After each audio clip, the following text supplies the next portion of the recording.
दोस्तों वेलकम। बात करेंगे नेटफ्लिक्स में हाल ही में रिलीज हुई वेब फिल्म सेक्शन 36 को लेकर, जिसके डायरेक्टर हैं आदित्य निम्बलकर साहब। फिल्म की कहानी और प्लॉट को ज़रा देख लेते हैं। कहानी जो है वो 2005 से लेकर 6 के बीच यूपी का जो शहर है, सबसे बड़ा शहर जो कि अब सबसे डेवलप भी है यूपी का, नोएडा। नोएडा के पास एक विलेज है निठारी। निठारी में 2005 से 6 के बीच ज़बरदस्त लेवल की कुछ भयानक क्रिमिनल एक्टिविटीज़ होती है, जिसमें बहुत से लोग विक्टिम होते हैं, बहुत से बच्चे विक्टिम होते हैं, और भी शायद अदर लोग भी हो, अदर उम्र के लोग भी हों।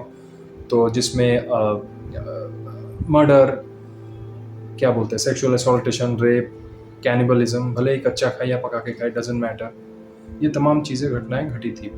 इस घटना के 2 एक्यूज को पकड़ा गया था। मैं नाम भूल रहा हूँ, आप ज़रा चेक कर लीजिएगा। 2 एक्यूज को पकड़ा गया था, बाद में वो छूट भी गए बहुत साल सज़ा काटने के बाद।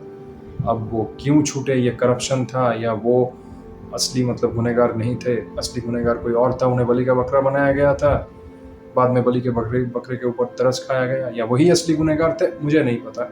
उसके लिए आप रिसर्च करें, वीडियो देखें। मुझे जितना बताना था मैंने बता दिया। अब चलिए दोस्तों देख लेते हैं फिल्म कैसी है।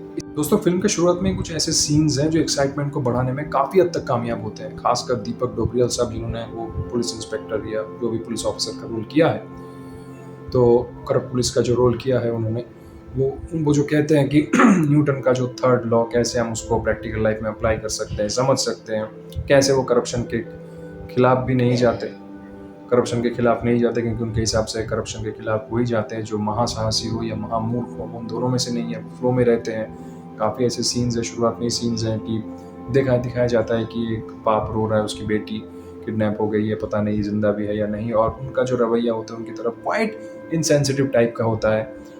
चीज़ें, इतने बच्चों का मर्डर हो रहा है, लापता हो रहे हैं, पता नहीं कहीं मौत भी हो रही है, तो उन्हें पकड़ना है क्रिमिनल को। जो जज्बा है, इन सब जज्बे की बहुत कमी है। चीज़ें उनके हिसाब, उनका जो एटीट्यूड था, दीपक डोबरियल साहब के कैरेक्टर का जो एटीट्यूड था, हर चीज़ें चल रही हैं धीरे, वो लाइट वे में इन्वेस्टिगेशन कर रहे हैं, स्लो वे में, जैसे सरकारी, टिपिकल सरकारी वे में। तो ये सब देख के कहीं ना कहीं आपको बुरा भी लगता है, लेकिन ठीक है, आप एक हद तक अट्रैक्ट होते हैं। फिर जब फिल्म आगे बढ़ती है, कहीं ना कहीं टू बी ऑनेस्ट वो एक्साइटमेंट नहीं रहती। प्रेजेंटेशन बहुत ज़्यादा, अब क्या बोलूँ, रोबोटिक है। नहीं, टोन अगर मैं बात करूँ, टोन, सीरियसनेस, सब कुछ है। ऐसा नहीं कि बीच बीच में चिप कॉमेडी है, नहीं। थ्रिलर फिल्म की जो टोन होनी चाहिए वही है, लेकिन प्रेजेंटेशन कहीं ना कहीं बहुत ज़्यादा रोबोटिक है, मैं उतना जुड़ नहीं पाया। एक्टिंग दीपक डोबरियल साहब की ज़बरदस्त है। विक्रांत मैसी की जो एक्टिंग है वो उतनी अच्छी नहीं है।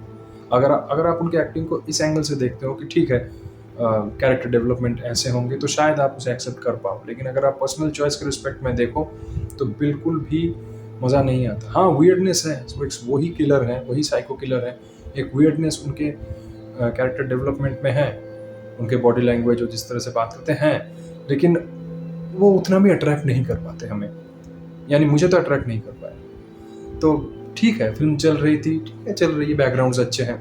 उस ज़माने का जो पीरियड है 2005-6 का, वो बेहतरीन तरीके से क्रिएट की गई है। खासकर वो जो नोकिया, जो पुराने वाला फ़ोन आता था, पुराना वाला, जो उसमें जब रिंगटोन बजा तो मेरी भी यादें ताज़ा हो गई, क्योंकि मेरे पास भले ही ना हो, मेरे पापा के पास वो फ़ोन थी। तो ये सब उस पीरियड को रिक्रिएट करने में फिल्म एकदम काफ़ी बेहतरीन है, लेकिन प्रेजेंटेशन बहुत बोरिंग है। कुछ सीन्स बेहतरीन हैं, जिसमें दीपक डोबरियल साहब और वो विक्रांत मैसी का किरदार, जब वो इंटरोगेशन जो सीक्वेंस है वो काफ़ी बेहतरीन है, नो डाउट। लेकिन ओवरऑल अगर आप फिल्म को देखें तो जो एक्सपेक्टेशन थी उस पर खड़ी नहीं उतरी। जिन्होंने ज़िंदगी में कोई अच्छी मिस्ट्री थ्रिलर फिल्म नहीं देखी हो, उन्हें शायद ये मास्टरपीस लगे। जिनकी पूरी ज़िंदगी वाहियात मसाला कमर्शियल फिल्म देखने में ही चली गई हो, उन्हें शायद ये फिल्म ज़बरदस्त लगे।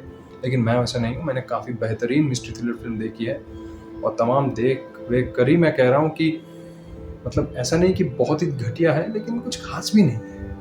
वो मैंने कहा ना कि घटिया भी आप नहीं कह सकते, रोबोटिक, बोर करती है थोड़ा, नींद आने जैसी कुछ बात होती है। कुछ सीन्स में भले अच्छे हैं, वो नींद वो मिट जाती है, नींद का वो जो हरेश है वो मिट जाती है, लेकिन कभी कभी नींद आ ही जाती है, इतनी बोरिंग है। और एडिटिंग की बात करूँ तो ठीक है, फिल्म बहुत लेंदी है, ऐसा नहीं है, अगेन लेंदी नहीं है, लेकिन जो भी है काफ़ी हद तक बोरिंग है। अब दोस्तों फिल्म के कुछ सीन्स अच्छे भी हैं, जैसे मैंने कहा कि वो जो इंटरोगेशन सीन है वो बेहतरीन है।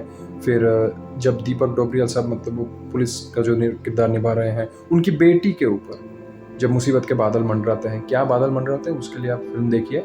मुसीबत के बादल जब मंडराते हैं तब वो मतलब वो थोड़ा अवॉर होता है, जब अपने ऊपर आई तभी लोग अवॉर होते हैं, थोड़े जागृत होते हैं कि नहीं मुझे जो भी हो इस केस के ऊपर अच्छे से काम करना है। तो ये सीन्स भी काफ़ी बेहतरीन है, इंटरोगेशन और ये।